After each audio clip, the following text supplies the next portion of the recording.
Ladies and gentlemen, I'm going to be honest, you're seeing this perfectly correctly. I'm sitting in a vegetable garden. There's no other way to say it. That's where I am. I've got standalone veggie patches all around me. There's a hydroponic tent behind me. I'm in the back hills of Montrose, and this is what travelling with children looks like and hiring Airbnbs. We've got our family over from the United States, and what a wonderful thing it is. It's amazing to catch up with family. It's amazing to catch up with friends. But every now and then you'll find yourself in a country part of Melbourne with an Airbnb that you've booked without thinking about the fact that your podcast needed to be recorded and posted on a Friday afternoon. And before you know it, there's not a quiet room in the house. And you're forced to sit out here with the butterflies, the kale patches, and the hydroponic tents. There's cows behind there that you can't see to record a podcast. And that is what I call commitment. And I say that to let you know of my commitment to you. And I'm not sure. I'm trying to justify the fact that I'm sitting in a vegetable garden, to be honest. It's a ridiculous situation.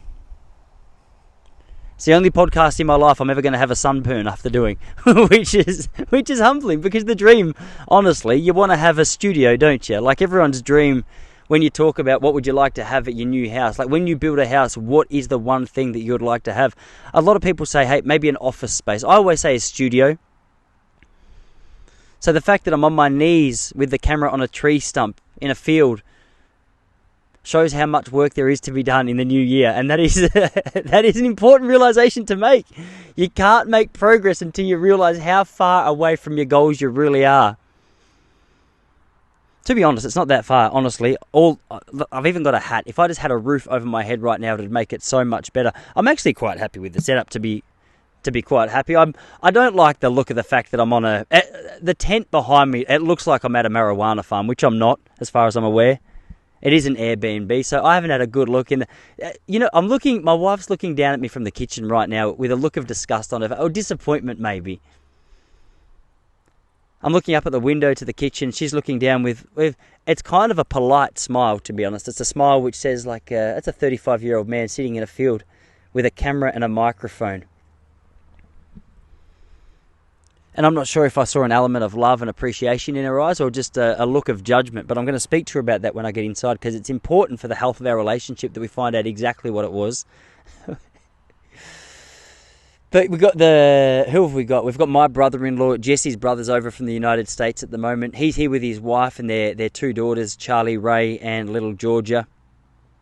It's amazing traveling with kids. I'm not sure if I spoke to you guys about this in July when we were over in the United States, but one of the things which blew my mind was I always thought my oldest boy, Charlie, which was an awkward conversation. You've heard that, right? We've both got kids the same name. Our boy's 6 weeks older, which means we had dibs on the name. And which means, honestly, they were forced to announce the name of their child a little earlier than us, just so it didn't look ridiculous. But we've got over the awkwardness of that situation, and we've dealt with it.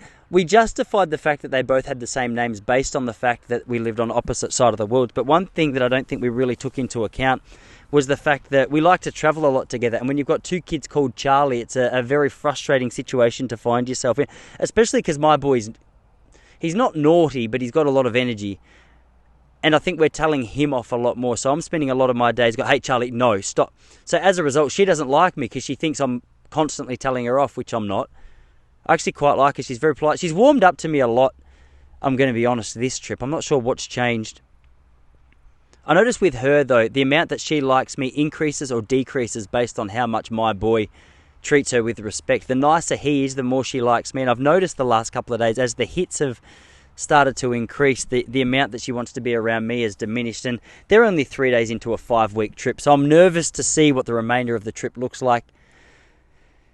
It's a stressful experience as well, not just for us, because you don't want your kid to hit other kids, but it's more stressful, I would say, when your kid is the one being hit and you don't understand, because they've got lovely kids. Their kids are like, they're angels, they're beautiful. They're two of the most lovely kids you've ever seen. You would never see them try and hit someone. And as a result, the idea of another kid just coming and trying to hit your kid, it's a foreign sort of a concept. I remember my best mate, he's got a boy who's 9 months older than Charlie. I'm just going to put the forward hat on because, no, it's too shady on the face, isn't it? I'm going to go backwards. my boy Charlie is 2 and 3 months now. His best mate Tommy and my best mate's son went through a phase about 9 months before Charlie ever started hitting anyone where he was whacking Charlie. And I thought, mate, honestly, get your life together. I can't believe you're accepting this behaviour from a toddler. It's kind of disgusting. It was disgusting in my eyes that kind of behaviour was tolerated. And I could see that he was telling him off, but I said to Jessie, I go, mate, there's no way that Charlie would ever be like that. And she goes, hey, be careful with your words because you don't know what toddlers are going to be like. And man, did I eat those words ever so hard, because the truth is now, I don't want to call him an abuser, but he's acting that way at times. I find a lot of comfort in Instagram pages based on the fact there's a lot of parents out there justifying children's behaviour, or not justifying as much as explaining, I like to think. Because when your kid starts doing that, you think, oh, please just tell me everything's okay. Please don't tell me we haven't got like a little psycho on our hands. And to my great pleasure, I've realised there's a lot of pages out there which talk about the fact that it's quite a common thing for young boys to do. So I'm not sure if you're parents out there, but there's always amazing tactics to be learnt from people who have been through it before. So if you are a parent of a young boy or a psycho young girl, I would greatly appreciate a little bit of input as to how we can improve this situation, because it's a nightmare. I spoke to Charlie's daycarer the other day because we're trying to toilet train him, and honestly, for the first 2 weeks of toilet training, I've never seen so much wee on the floor is the thing. And he got into a point where, because the nappies were off, in his mind, that just simply meant he didn't have to even fill his nappy anymore. He could just wee wherever it was that he found himself. And for us, it became more and more frustrating, because the only thing worse than having mess on your floor is having a slipping hazard. Or to walk around your house and see half a nugget coming out of your own child's ass. You just feel like you're failing as a parent in a lot of ways. And so I got to his daycare the other day, and I said to Kate, I said, hey Kate, look, we're trying to toilet train Charlie. Do you have any idea how to do it? She goes, mate, I've got 4 kids. Put a ping pong ball in your toilet. And we didn't have any ping pong balls, but we had some balloons. So I went home and blew up a balloon, and all of a sudden the game element of that, it really changes the dynamic. Charlie's never weed and pooed all over a balloon as much as he. In fact, I've even started playing. I know exactly how to do a poo in the toilet, and still, I've started trying to aim for the balloon. I'm not 100% sure, to be honest, whether you're only supposed to do it with wheeze, but I think both sides of that game is very fun. Whether you're doing a number 1 or a number 2, if you can hit the balloon, it's quite impressive. Jessie's a bit more hygienic, though. She came in, she's like, this is one of the most disgusting things I've ever seen. Like, what if it gets skid marks on it? I said, but it wouldn't ever happen. I'm going to be honest, we've had to go through a couple of balloons because my boy's on a mission. He's a big eater, he's a powerful pooer, and he's got great aim. It's an incredible thing to witness. It's hard to do things like that as well when you've got guests, because you want the guests' stay to be as relaxed as possible. And as I said, when you've got slipping hazards, your own kids wheeze all over the floor, it makes it very, very difficult. You don't want to be on edge in your own house, do you? Like if you're down at the beach, or if you're in a car park, or if you're somewhere foreign and you're barefoot, you're right to be a little bit cautious with the way that you walk. You don't want to slip on anything that, or stand on anything for that matter that you shouldn't. But when you're in your own house, you feel as though you should be freed of that burden. And I think children are they're an extra burden in that sense. But truthfully, I think the best description of a family, or the best description of a parent that I ever had, or what it means to have children, people say, hey, it's going to change your life for the better, but it's the hardest thing you'll ever do. And I used to hear that, and I was like, what a depressing way to speak about having a beautiful child added into your life. And now I have my own kids, I go, there is no better description. If anyone ever says to me it's just a luxury, I go, okay, so we're not at that level of honesty right yet. You're not at a level where you feel comfortable to speak openly about how you're travelling with kids. And that's fine, I don't expect you to. But I just think it's important that as parents we acknowledge the fact that every now and then, I used to always look at kids. You'd hear stories of parents who would shake their kids and you'd think that's a horrible parent. And then you have a kid and you go, no, mate, honestly, maybe it was a little, you can't say justified, can you? Because you'd get arrested. But I'm just saying I sympathise more with those people. Now, I would never do it, which is the standout feature. In fact, I would like to emphasise that as the main point of this little story. I would never do it. I think I just had a bee on my head. That's what happens when you're doing a podcast in a vegetable garden. Every now and then a bee will come up and land on your eyebrow, which is, I want to acknowledge the fact that what's just happened, I've kept my cool incredibly well because I'm allergic to bees. If I get stung in the eyebrow by a bee, I look like an elephant for the next 4 weeks. And so to be on camera and have a bee land on your head is a very intimidating thing, knowing that you could see that and judge me based on my reaction. It was almost as though I was a warrior in that situation. I don't think a Buddhist monk would have reacted with that much calmness and clarity. They also wouldn't have boasted about it for as long as I have been, but I also just want you to know that these are the levels I go to for you. I risk my life and eyebrow in a veggie garden with bees and bees' nests. I listened to that Joe Rogan podcast with the bee lady a couple of weeks ago. I'm not as scared as I was. My brother-in-law is very into nature as well, which is good, because at our place back home, we've got a lot of land. Like, there's shit going everywhere here. I've got mowed grass up my nostril. That's literally what just happened. I've got mowed grass up my bloody nostril. Grass allergies be gone is what I say.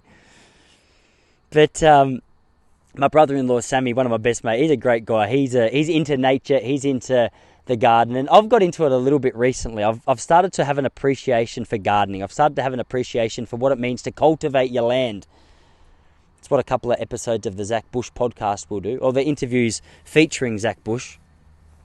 He started speaking about soil health and it being one of the ways that he got involved in physical health. And he started to talk about the nutrients that go into plant and how to cultivate your land and how to keep it healthy and the impact that has on your own life. And whenever someone starts speaking about health, my ears perk up a little bit. I get a little bit excited because that's a topic of great interest to me.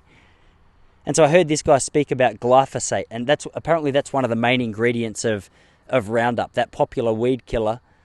And it has really severe impacts on communities that are exposed to it in great deals. And it sort of blew my mind. And he said one of the best ways to start your own mini revolution is just to start a backyard farm. And I said, well, I want to be a part of a revolution. Let me be a part of a revolution. Let me bring down the chicken companies, one chicken at a time. And so we found a chicken coop yesterday. We squeezed that into the back of my car. We're going to get 6 chickens next Tuesday, hopefully. I've got a compost going in the backyard. Essentially, what I'm trying to say is where I'm recording this podcast is me preparing for what's to come. In fact, maybe this is the studio for me. Wind could be a problem. You would only be able to record on days which are extremely still, which are extremely calm. But I mean, that's a sacrifice I might be willing to make. It's quite beautiful out here. I started listening to this guy called Andrew, I think it's Andrew Moritz. He wrote a book, controversial title, called Cancer is Not a Disease, which immediately throws some people off. And he's also not a fan of sunscreen, which I realised it's a highly controversial topic, isn't it? Try telling the carers at daycare that you don't want your kid to see sunscreen or to wear sunscreen, and just have a look at the reaction of the face. I'm sensing a tightening of your own personal, I was going to say sphincter, but that's not very nice, is it? I sense saying this because I reckon 6 weeks ago, if you had have questioned anything about sunscreen, I would have been like, oh, okay, you're in the anti-vaxxer sort of category, are you? But this guy speaks about, really interesting, it's called Heal Yourself with Sunshine, one of his books. I mean, he's right down that alley. He's got a book called Vaccine Nation, and he's just talking about how far away we've all got from just being connected with health and well-being. I realise, I'm going to say this for the last time, I realise me sitting in this field saying these points, it makes it look like I've lost the plot. It makes it look like I'm trying to reconnect with nature and doing it in a way which makes no sense, because to have an Apple computer, a Blue Yeti microphone and a camera recording you in a vegetable garden that says, hey, you're a part of 2 different worlds, young man. And to that I can't argue. But this is the rabbit hole that I've been going down lately, because the COVID thing stuffed me a little bit. I don't know how you guys went with that. And if you've listened to this podcast for any amount of time, it was one thing that it threw me off, because at the start I was like, okay, do everything the experts said. Do you remember that? They said, hey, lock down, wash your hands, be home by this time. And I thought, well, you know what? I didn't know viruses had an awareness of time and what time I should be in bed, but I'm going to do it because it's what you got to do for the community. And then all of a sudden they started to talk about the vaccines. And that's where I started to get a bit skeptical, because my house it's interesting. Like, if you look in my cupboard, you'd look in there and you'd go, all right, this guy, at least he's got some form of like interest in the world of health. I try and eat organic where I can, as much as I possibly can. I try and eat as close to natural as I possibly can. So I'm a little bit OCD about what I put into my body. Some people call it a wanker. I call it health conscious. I think both are true. Which is a weird thing to admit about yourself, but you've got to be honest. That's where progress takes place. If you're not honest with yourself, who can you be honest with? And I think health conscious and wanker are both fairly accurate descriptions of the man I am. And I'd assume that most people who know me well would agree. And so I can say that with some level of confidence. But then, I don't know, I get funny with vaccines and things that hadn't been tested before. So I thought, I'm not going to go down this rabbit hole for too long. Essentially, what I'm trying to say is they said it would stop transmission. They said it would stop the symptoms. And it really didn't, did it? And you can always make the argument to stop the severity of it. And how do you argue back with that? Because maybe it did. But it's like, I've seen some pretty sick people. I was a bitch, but I didn't have it, so I had an excuse. Honestly, I could have been the bitchiest man in the whole world who had COVID. And I've told you before that I thought I was going to be the feature article of the Herald Sun the day after. Anti-vaxxer dies like a bitch of COVID. Take your vaccine. But then just seeing how wrong these so-called medical experts were, it's got me questioning everything now. And I don't know if it's healthy. I can see how people start going off the deep end with this kind of stuff. I can see how you go from asking these legitimate questions to being Alex Jones, a bloke who I'm regularly getting more and more respect for. Because a friend said to me a long time ago, he goes, "Hey, Toss, whatever the news says, it's the opposite." And I was like, well, that doesn't really make sense. And then the more I look into it, the more I go, actually, you know what? Maybe that is accurate. And I also know, how do you find this? So, like, I feel like we're in such a PC world at the moment. Like, you have to be so cautious about the things you can say. You don't have to, but I mean, I feel like that's the atmosphere at the moment. There's a lot of things that you can't say. I was at the gym last night and I heard a guy speak like he was in the 1980s about a certain group of people. And I'm not going to share with you because I completely disagreed where he was coming from in a lot of areas. But I mean, it was just nice to hear a little bit of honesty is what I'm saying. You don't have to agree with it to appreciate it. Is that fair enough?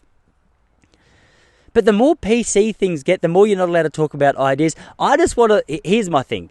I just want to live in a world where you can, I don't care, we can disagree on everything. And like a lot of people that I speak to disagree with a lot of what I say, and that's fine. I want you to. But it needs to go both ways, okay?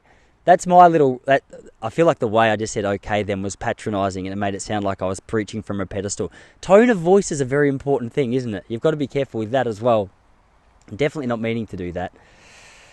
But anyway, that's where I'm at the moment. So I'm listening to this book called Cancer is Not a Disease. And the way he talks about it, essentially it's a reframe. He's trying to speak about the fact that when there's a cancer, it's your body trying to fight off something. It's kind of like the last stance. It's the last line of defense to try and protect you from whatever it is that's causing the trouble. And a lot of people, he believes, don't take the time to actually assess their lifestyles and what might have been the root cause of the cancer. And he says that for a lot of us, what we do, rather than actually looking at what the cause might be, we simply try and fix the symptoms. So for me, I went through this for years where it was like I'm missing the two back teeth, and I just thought I had weak teeth forever.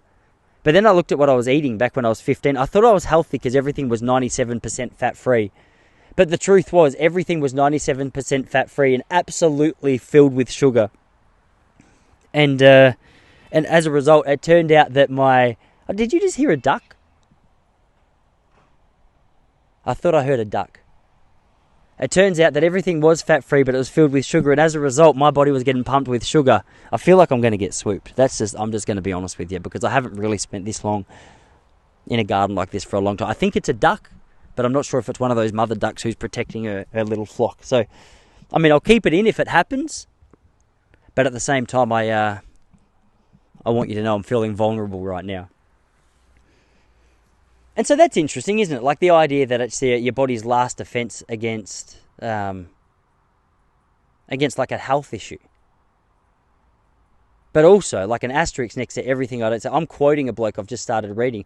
I don't know if it's true. There's so many experts. That's the difficult part. Have you noticed how many experts there are? Like there's so many experts on so many fields. And the problem is the experts disagree. Like when the experts start disagreeing, that's where the problem starts. Because how long am I awake for during the day? I get up at about 6:30 because I've got a boy who wakes up and screams at me because usually he shat his pants, though he's getting better at that part, at about 6:30. And then I go to bed at about 9:30. So that's like a 15-hour day. In that 15 hours, I try and work, play with my kids, do some exercise. I've got about 3 hours, maybe of spare time to invest in whatever it is that I'm learning. So you can't be using that 3 hours across all industries and assuming that you know even close to the amount that people who study these areas No. And so what I'm trying to say is that if people are completely, like, spending their whole life studying these things, right, and one of those people is on one side of an argument and the other person's on another side of the argument, what am I going to add to that conversation? I don't know. I'll just come at you with a whole heap of questions and go, hey, please explain all this, because I'm very confused is what I'm trying to say. Like, have you noticed how much the carnivore thing is in at the moment? Like, a lot of people are speaking about the meat-only diet. Like, you just eat meat. And I go, hang on. That doesn't sound right. I thought it was all about variety. And then you hear people talking about, like, they only eat raw foods. Have you heard of Fully Raw Christina? Beautiful woman, very pretty.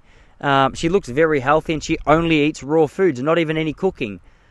And I go, well, that's the opposite side of carnivore. Now, what am I supposed to do with that? For me, I try and look at, like, the oldest, healthiest people groups, and I'm sure I'm missing some. And I know I'm questioning a lot of the things that I'm saying, but it's because I'm about an inch deep into all of these subjects, and so I don't want to pretend as though I'm a professional when when you've already witnessed the fact, and you know that that I'm definitely not. So, where was I going with that? What I'm trying to say is it's a confusing world, and success leaves clues is, I think, where I was going. Like, if your goal is to live for a long time and live healthily, like, surely you look at what people who live for a long time and eat healthily do. That seems to be the appropriate place to start. And that's why I like blue zones.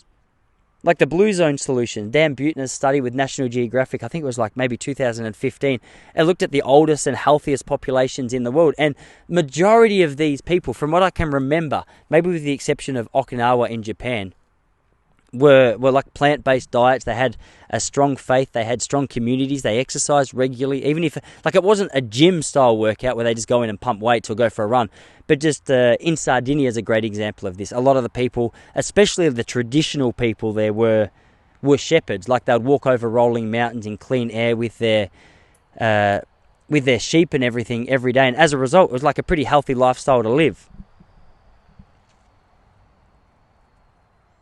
And so we've sort of separated a little bit from that. If you want a treat, go and have a look at this page, Carnivore Aurelius on Instagram. At my favourite Instagram page at the moment. So good, very funny. A lot of recycled memes with every meme being pretty solid.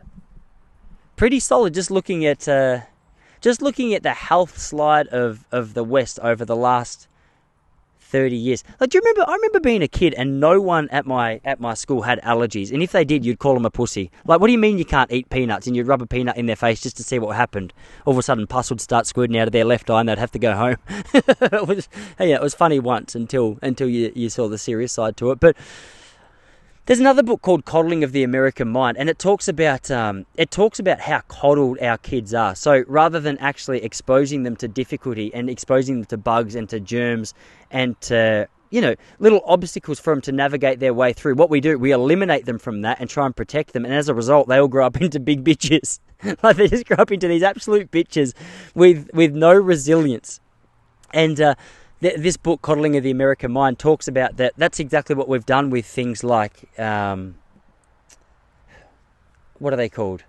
Oh, nuts and eggs. I walked into my kids' daycare yesterday, and it said, we aim to be a nut-free and peanut-free daycare. I was like, how about you just eliminate every pussy kid that's here? How about, rather than eliminating the eggs and the nuts, you just don't let the kids with those allergies come? I reckon it's important, because as soon as people have to start spending all day at home with their kids, they'll start to go, you know what, let's just roll the dice and see if we can get him over his nut allergy. Because honestly, like, this is allergic reaction to me. Oh, freak! No, I'm not kidding. There was a flying spider just landed on my bloody face. This is terrifying. I'm not doing this podcast much longer, because I almost shit myself live on camera. I'm not sure what that was, but now I'm bloody terrified. He's coming back at me. I'm not sure what's going on here, but it might have just been a march fly, which, to be honest, I still feel as though that reaction was appropriate, because march flies, have you ever felt one of those bastards bite you? At Point Lonsdale, they bite so hard. I've been on the beach by myself and sort of jumped and squealed a little bit with no shame, because as soon as someone finds out it's a march fly, they go, you know what, I get it. I get where you're coming from, Tice. It's an appropriate response. You're not a bitch, in case your subconscious said that. But that's my rule. I don't want my kid to be a little bitch. So he walks around barefoot. I'm not sure if I get reported for child abuse here, but there's a dog wee pole at our beach. So it's exactly what it sounds like. It's a dog beach, and there's a pole that every dog goes and wheezes on. And like the appropriate thing to do as a parent is probably to like keep your kid out of the vicinity of that. But I look at the average kid and I go, well, the average kid's a pussy, so I'm gonna let, if my kid wants to go play on the wee pole, he can go play on the wee pole. And he loves Fireman Sam, so he's constantly going over to the wee pole and having a little play on there. And people, like old ladies in the area, come up to me and they politely say, I just wanted to let you know that's where all the dogs go and wee. And I was like, oh man, the little bugger, he doesn't know, does he? And they look at me like, are you his parent? Like, what is going on here that's acceptable in your mind? But in my mind, I'm like, okay, well, I don't want him to have a little bitch immune system. Surely he's going to thank me for that. I would have thanked if my dad did that when I was 5, I go, Dad, you're an absolute legend, mate. I've started playing on the wee pole just to make a point as well. I'm like, all right, if I'm going to put you through it, we'll go through it together. We'll tough this one out, father and son, just see who survived. May the fittest man, how does that expression go? May the strongest man win. We're both doing fine, though. I was listening to a podcast yesterday where it was a guy called Joel Salatin. He's into like sustainable farming, and he was talking about how hasn't been sick in 20 years. I think he was 63, and he said that what he puts it down to is when he goes out in the fields with his cows, he just drinks out of the same troughs as them. He goes, and if you saw the troughs that these cows drink out of, I mean, there's saliva dripping in there. There's a whole heap of things that shouldn't be going in, and he goes, his immune system's had to learn to fight against each other. The parasites are saying to the other bacteria, mate, you can jump on here, but I'm going to kick the shit out of you. And he goes, as a result, they've just had to learn to work together. I feel as though this podcast sounds as though I've had a micro dose on mushrooms, and I've come back and I'm trying to explain how all of nature works together. So I'd like to apologise if that's how I'm coming across. I've just had some interesting realisations this week, or just some interesting thoughts, I should say, that I wanted to share with you. And so they're the main things that I wanted to share. I'm here for the next 2 days. We're going on the Puffing Billy tomorrow. I'm training for the Melbourne Marathon. I think that's what I'm going to do. I ran 19 Ks last Sunday. I did a 20-minute threshold run on Wednesday. Mate, 3 minutes 39 kilometre pace is... I'm not mucking around is what I'm trying to tell you. That's such a wanker brag as well, because anyone in the running scene goes, mate, it's not that fast. And anyone who's not in the running scene doesn't care. And so, once again... part health conscious, part wanker. I think the longer this podcast goes on, the more I show you that the elements may not be equal. Maybe it's 20% health conscious, 80% wanker, and that's a number that I'm quite happy with as well. To be honest, I think it's fairly reasonable. But it's nice. I think I'm going to start just doing 3 runs a week until June. And if my body holds up to that well, I'm going to do like 30 to 50k a week until then. And then in June, that's about 16 weeks before the Melbourne Marathon. So I'm going to start ramping it up a little bit there and see. Because I ran 3 hours and 5 minutes years ago. It was 2018. So it'll be 5 years. And it's just one of those, you know, when you feel like you've got a little bit of unfinished business, you're like, surely I was capable of more than that. But that's all you've got to show. I thought I can't let my boy know that I was a runner, and my best time was 3 hours 5 minutes, and I was running to my mouth that I was going to run 2:50. It just can't be the case. So we'll see how we go there. Got a long way. So if you're interested, I'll keep you posted on that. I hope your 2023 is off to a flying start. I tell you what, January, December, it's a very interesting couple of months because you feel, especially in December, you feel as though things are supposed to be winding down, but with Christmas and everything, mate, things just pump right up. It's weird. You've got to be at 16 different family engagements, even though you only have 2 families, but mum's divorced, your cousin got remarried, your sister's found a new pad out in the wilderness, and you've just got to travel around and pretend you care about them all equally so you don't offend anyone. But the truth is, you've just got to have that honest conversation and go, you know what, Mum, you're my favourite. Dad, you're my favourite. Everyone else, I'm just going to have to let you go through to the keeper. You should have thought about this before you got divorced. Holy shit, these are big bugs. Look at that. Anyway, I reckon that's enough because this bastard's trying to eat me live on camera. Ladies and gentlemen, I hope you're having a beautiful start to your new year. Namaste, as they say in yoga, and I'll see you all here again next week.